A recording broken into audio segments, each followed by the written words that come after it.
And I've also experienced black ownership at Honey Magazine, just for the record, which was owned by Vanguard Media. And that was my first time running a media brand that was black owned.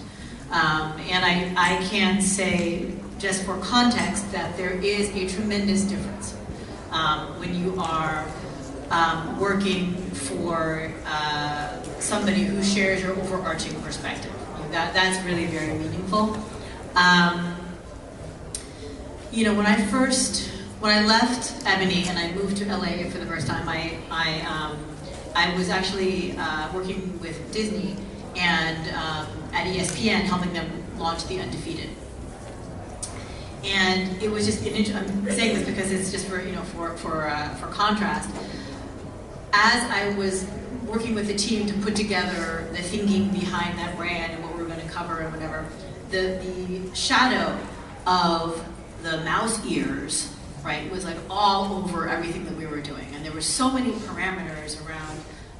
Well, should we be talking about this, and is this too far left, and is this going to be too incendiary, and how does this reflect on the overarching brand? And it, just to be honest, it was very constricting. So again, when you're able to work with a executive leadership board that shares your perspective, you're able to reflect your perspective more. I mean, bottom line, I think that it's incumbent upon all of us, as Cheryl was saying, as Grace Kelly was saying over there. Looking all fabulous. I love this whole thing. Y'all need to understand, I was telling everybody in the back that she is the foremost expert on black consumers in this country. It's real, like this woman right there.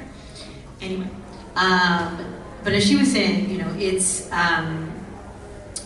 very important that we're conscious of ourselves as consumers, right? And so it's incumbent upon all of us to think of ourselves as consumers and to understand the things that we are therefore consuming, right? So I guess to your question, I'm not sure actually how we can rally more behind our brand other than to be conscious, other than to really understand what are the things that we're consuming that actually reflect us from an authentic perspective, right?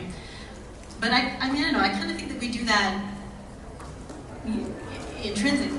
I think that we are a people, we black folks are a people that feel authenticity in our guts, right? And if we are not being given content, because it's true, we do consume content that isn't authentic.